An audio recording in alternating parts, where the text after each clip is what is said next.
Bueno, les venía diciendo que si hay dos conceptos que considero que son particularmente importantes y que recorren enteramente este glosario, son los conceptos de especismo y antropopoder, esos dos conceptos. Y que el concepto de especismo es un concepto que al día de hoy ya no es tan extraño, ya no es tan raro escuchar hablar de especismo como lo era hace algunos años. Hace algunos años incluso el concepto mismo hacía ruido, no estaba ni de lejos instalado en el sentido común. Yo creo que aún no está instalado en sentido estricto en el sentido común, pero más o menos está en ese proceso, en vías de instalarse en el sentido común. El concepto de antropopoder, por otra parte, es un concepto que sí no se conoce porque realmente pues, atiende a un trabajo mucho más personal, a una elaboración más personal. Como les acabo de decir, este glosario es un glosario escrito en coautoría con Anaí González, pero particularmente el concepto de antropopoder pues, lo he ido desarrollando yo en artículos y libros. Hola, hola. No, ya no se escucha. No, pues sí. ¿Y se apagó ya? Aquí está encendido. Sí, no, ni idea. Pues sí, porque igual el de aire, ¿sí? El ambiente pues, está funcionando. Vale, no hay problema.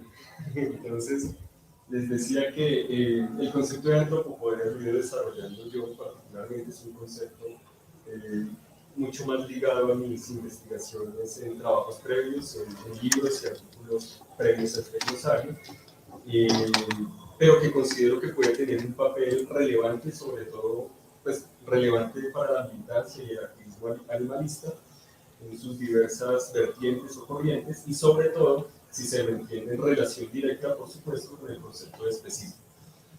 Entonces quisiera empezar por el primer concepto.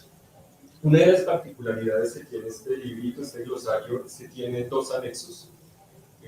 Y uno de esos anexos es realmente la traducción de un panfleto, de un folleto, de un panfleto escrito por Richard Ryder en el año de 1970, que es donde aparece por primera vez el concepto de especismo. Entonces es un aporte que se quiere hacer, que queremos hacer Anaí y yo desde este librito, desde este glosario. Esa traducción de este documento que nos parece realmente importante. La traducción del documento donde por primera vez aparece formalmente el concepto de especismo. Entonces les cuento un poquito la historia de este panfleto, de este folleto, porque la idea de esta presentación es mostrar cómo a partir de ese momento, si se quiere, inaugural, de ese momento seminal, donde Richard Ryder propone el concepto de especismo, o lo acuña, ha habido toda una serie de desarrollos que de alguna manera terminan condensándose en la propuesta que hacemos Ana y yo en este librito. No quiere decir pues que seamos la vanguardia, que tengamos el mejor de los conceptos, no quiero tampoco comunicar eso, pero sí quiero comunicar que ha habido todo un desarrollo que por lo menos tiene 50 y pico de años, un poco más de 50 años, ¿no? Porque Richard Ryder escribe y pone a circular este folleto o panfleto en el año 1970. Entonces ya ha habido una cantidad de tiempo considerable y que es un tiempo en el que este concepto ha tenido desarrollos importantes. Entonces, bueno, ¿cuál es el contexto de Richard Ryder? Richard Ryder, como acabo de decir, pone a circular un folleto, un panfleto inicialmente en la Universidad de Oxford. Ese es el contexto. Hay toda una escuela de pensamiento en ética animal, puramente en ética animal, anglosajona, que es la escuela de Oxford, a la que está asociado no solo Richard Ryder, sino muchos otros autores que con el tiempo han pasado a ser bastante conocidos, como por ejemplo Tom Regan, Andrew Lindsay, Peter Singer, que están directamente implicados en la escuela, hacen parte de la escuela o trabajan en torno a la escuela de Oxford. Entonces no es casual que el panfleto o el folleto se ponga a circular allí en ese contexto. Es un contexto bastante importante en el ámbito de la ética animal, sobre todo de tradición o de raigambre anglosajona, porque hay diferentes, obviamente, tradiciones, corrientes, vertientes en ética animal también, pero esta es una de las que ha sido de las que más impacto ha tenido, o influencia ha tenido en diferentes ámbitos. Entonces Richard Ryder, como psicólogo clínico, Richard Ryder tiene una obra filosófica en torno a lo que él denomina el dolorismo. Así lo han traducido el término pleinismo, que se puede traducir como dolorismo. Pero yo creo que su obra filosófica no ha sido tan importante como lo que hizo inicialmente, que fue justamente escribir este panfleto, y a su vez con su panfleto y con sus ideas iniciales influenciar a otros autores y autores. Entonces les cuento rápidamente la historia. Richard Ryder como psicólogo clínico, estuvo expuesto a diferentes experiencias de experimentación animal en bioterios, en laboratorios.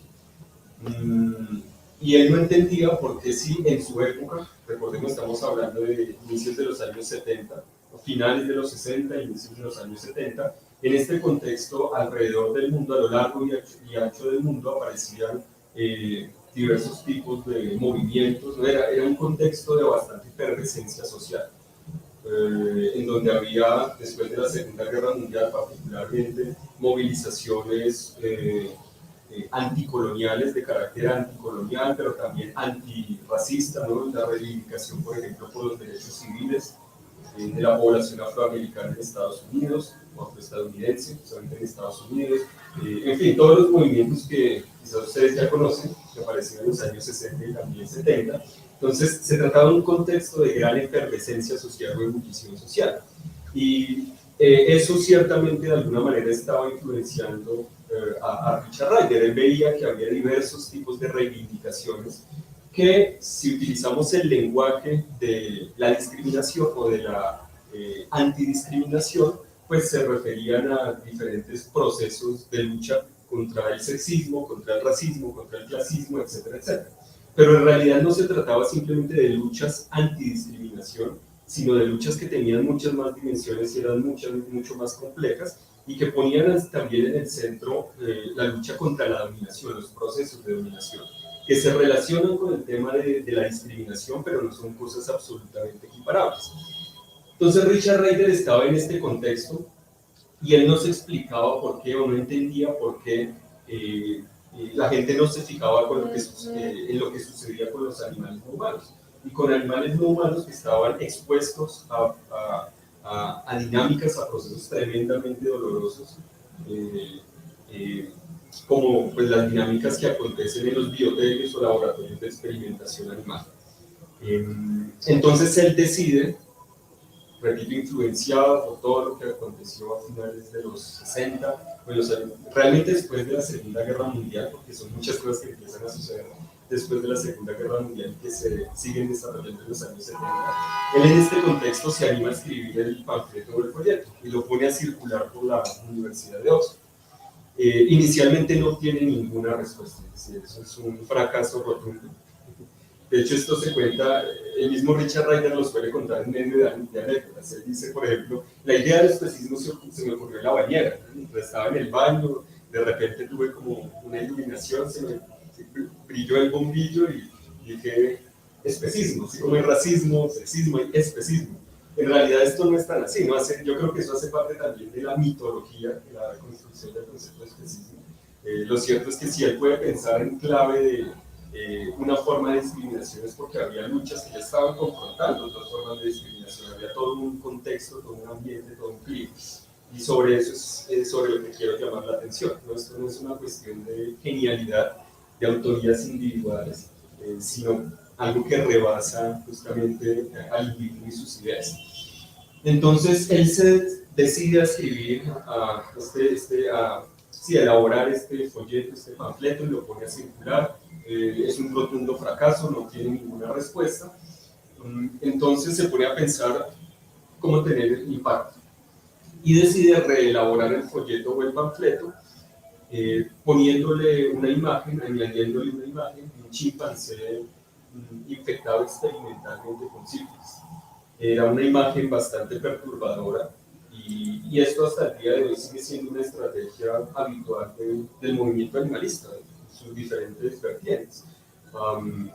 Algunas vertientes ya han cuestionado este tipo de prácticas, han dicho que quizás mostrar estas imágenes sea una forma de reproducir la violencia. Entonces han intentado reproducir otro tipo de imágenes no alternativas, mostrando a los animales no humanos en otros contextos. Bueno, ahí hay un montón de discusiones de por medio, pero lo cierto es que Richard Ryder se sirve de esta estrategia, ¿no? Entonces le pone al panfleto o al folleto una imagen de un chimpancé infectado experimentalmente con sífilis y de nuevo pone a circular el texto. Es un texto bastante corto, tan corto que pues está incluido en este pequeño libro. Vale la pena que lo lean, que lean ese texto seminal.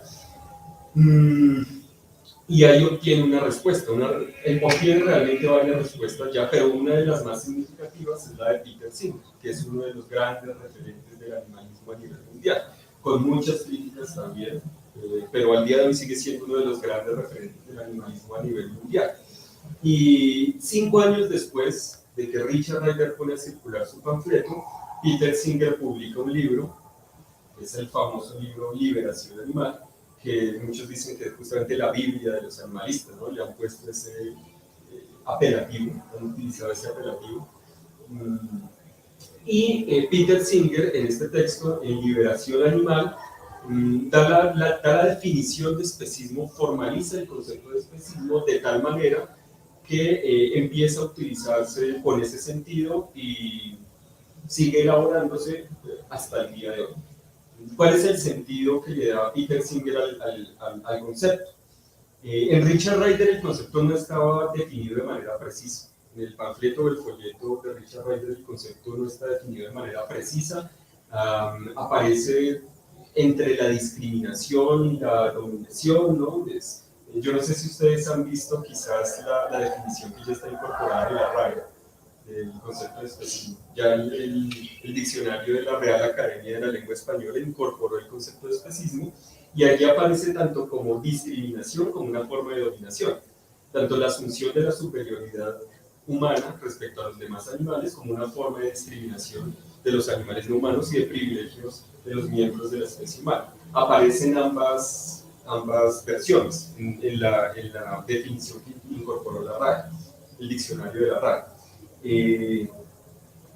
Y esto es significativo porque realmente en este folleto o panfleto inicial el concepto tenía ambos sentidos.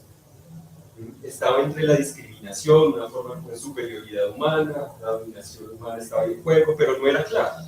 No era claro y es obvio, pues, es totalmente normal que no sea claro porque se trataba de una primera elaboración.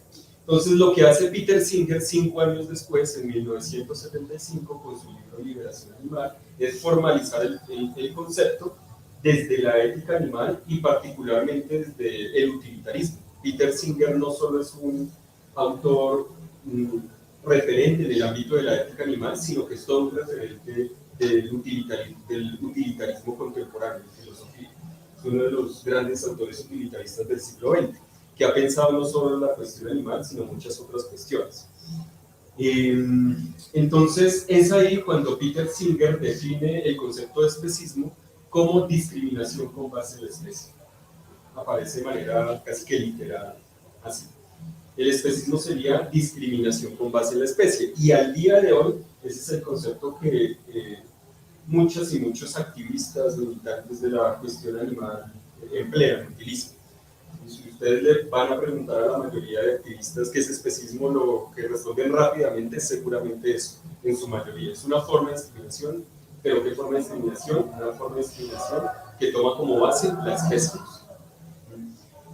A partir de ahí, el concepto se sigue refinando, se sigue elaborando, y llegamos hasta definiciones tan elaboradas como por ejemplo la del español Óscar Horta, que estuvo aquí en Colombia, de hecho, hace muy poco en varias ciudades, también promocionando un libro que publicó hace relativamente poco. Y Óscar Horta dice algo que me parece bastante importante, y es, listo, el especismo es una forma de discriminación. ¿Me pueden avisar cuando...? El especismo es una forma de discriminación que toma como base la especie, discriminación con base en la especie, pero dice algo que me parece bastante relevante, y es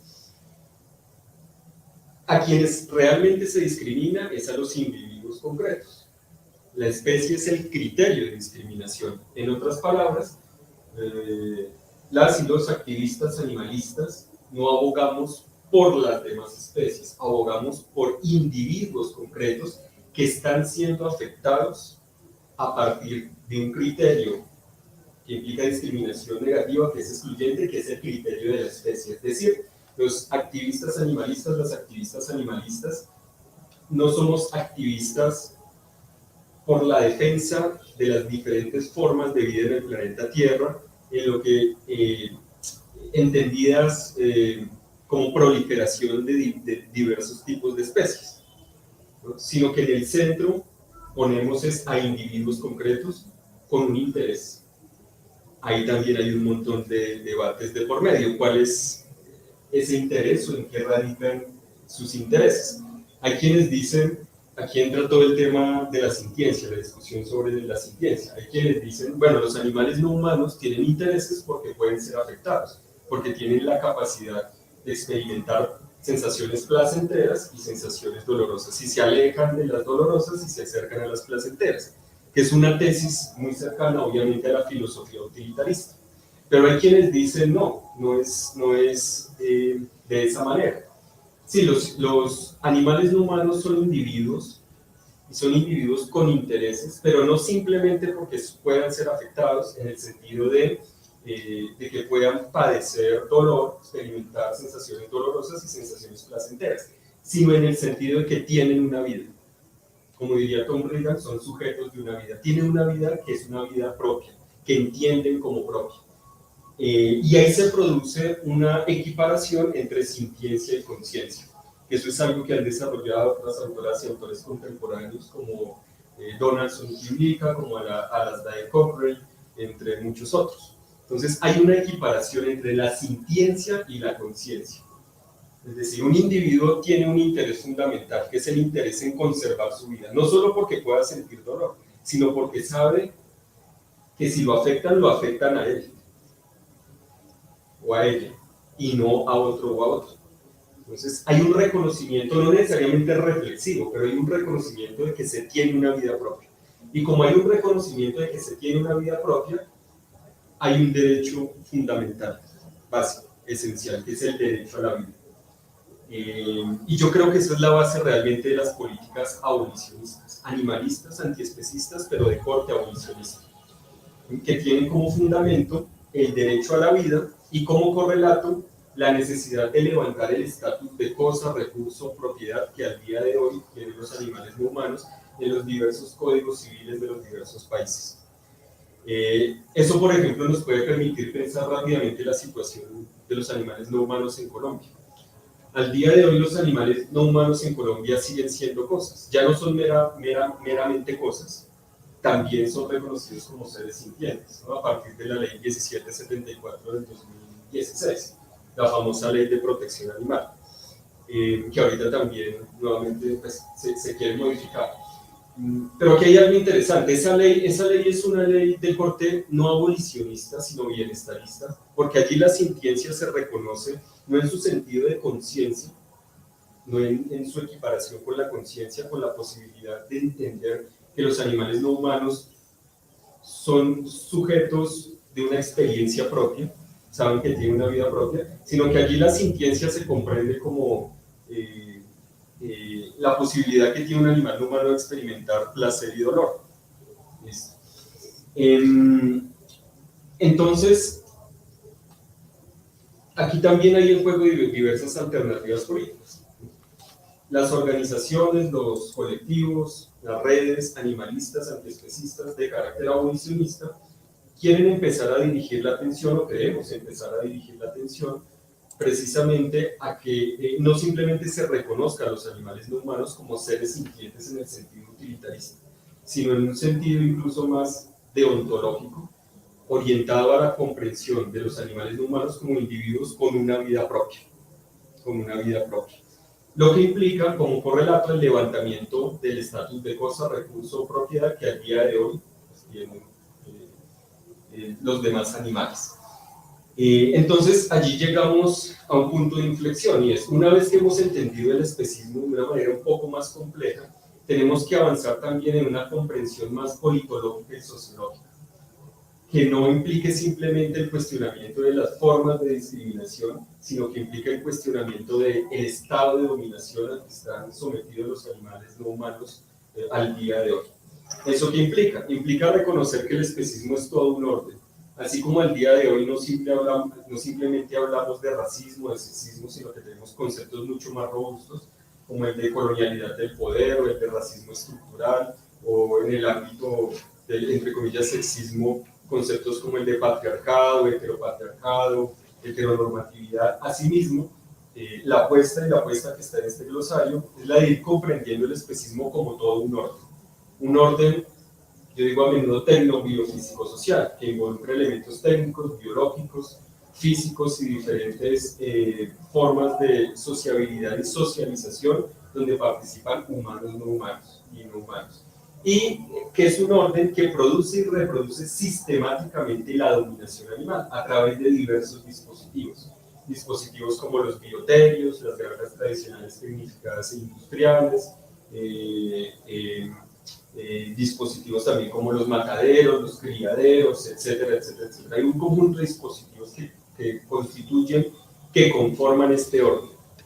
Y las políticas abolicionistas, y con esto termino, voy cerrando, las políticas abolicionistas tendrían entonces que estar orientadas no solo a levantar el estatus de cosa, recurso o propiedad que al día de hoy tienen los animales no humanos, jurídicamente hablando, formalmente hablando, sino también a echar abajo su situación de subordinación, sujeción y explotación, que realmente lo que yo entiendo en conjunto por dominación animal, y que pasa por confrontar todo este orden tecno-biofísico-social, en donde también se despliega un tipo particular de poder, que es precisamente el antropopoder, que no es un poder que tengamos los seres humanos porque seamos superiores en sí mismos, sino que es un poder que adquirimos en la medida en que somos configurados, socializados y producidos por el orden especista. Entonces aquí lo que está también en juego es la producción misma de lo humano y lo animal, no solo en las relaciones de dominación entre humanos y no humanos, y entre humanos y seres humanos históricamente animalizados, sino que también está en juego poner en cuestión, problematizar la producción misma de lo humano y lo animal, en términos históricos. Podría decir mucho más, pero bueno, dejo hasta aquí con este cierre. Gracias. Muchas gracias.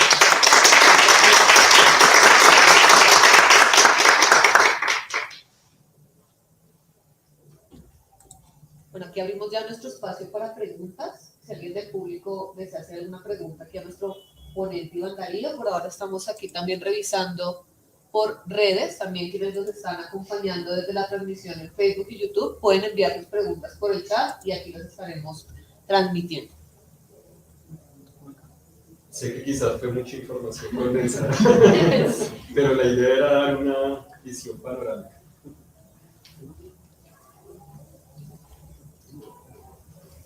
Allá. Hola, buenas tardes. Vi en lo que alcancé a escuchar de la exposición una perspectiva sistémica, una correlación de diferentes factores para poder entender esa correlación entre la forma de pensar y la forma de actuar. Es como lo he comprendido. Me gustaría, más en ello, poder saber cómo llegó a esa interrelación de esos criterios de su exposición frente a esa acción. Gracias. No sé si contesto ya o... Sí, una vez. Bueno, realmente lo que yo hago es leer el campo de la ética animal. Es una tradición filosóficamente hablando, pues asociada a la filosofía analítica de corte anglosajona.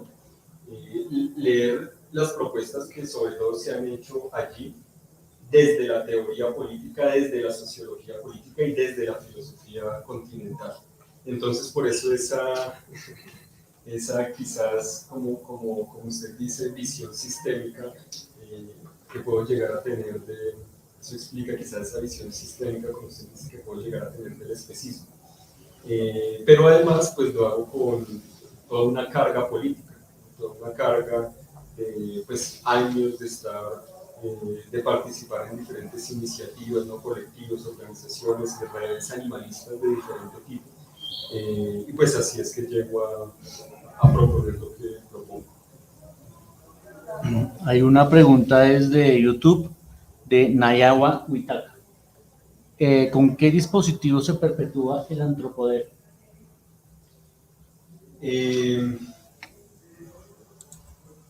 Yo no sé si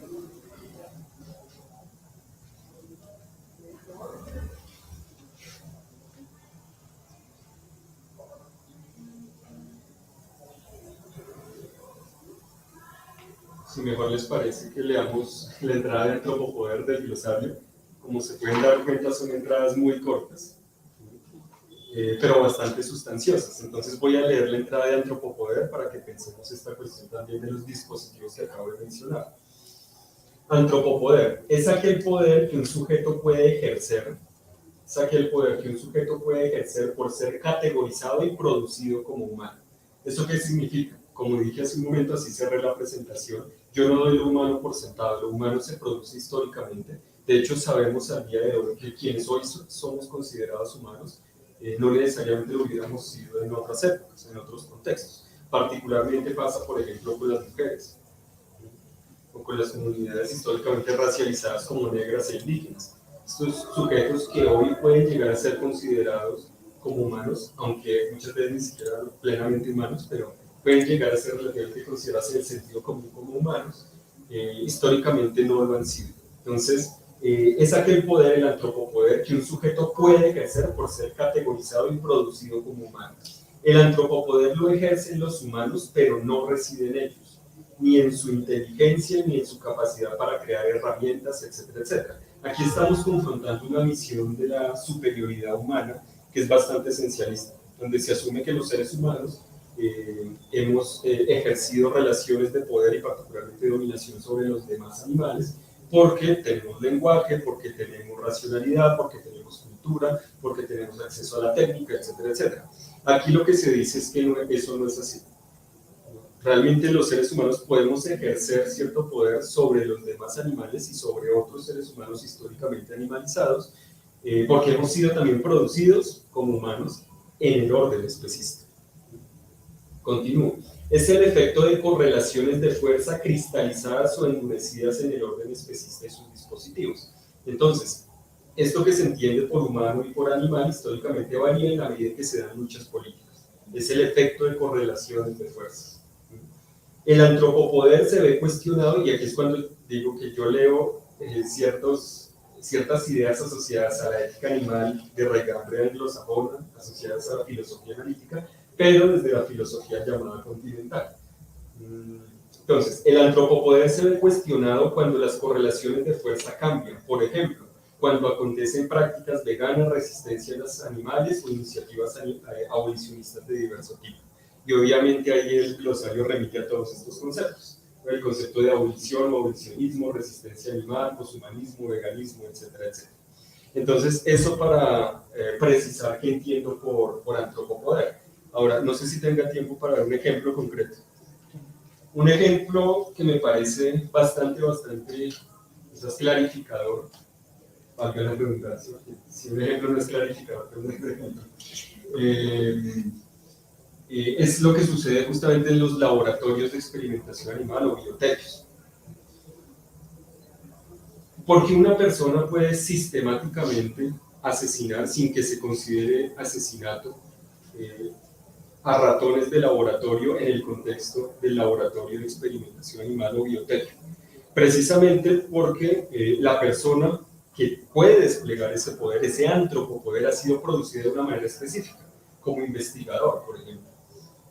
En la medida en que ese ser humano se ha producido como un humano que investiga y que tiene legitimidad para quitarle la vida a estos ratones, puede llegar a serlo. Pero si, por ejemplo, yo que soy un investigador, pero en otras áreas, en ese tipo de áreas, si yo, por ejemplo, entro a un biotel, un laboratorio de experimentación animal, y hago lo mismo, cojo y le quito la vida a 10 ratones, a 15 ratones, a 300 ratones, ¿qué van a pensar de mí? Pues sencillamente que soy una persona probablemente desestabilizada mentalmente, que algo está mal conmigo.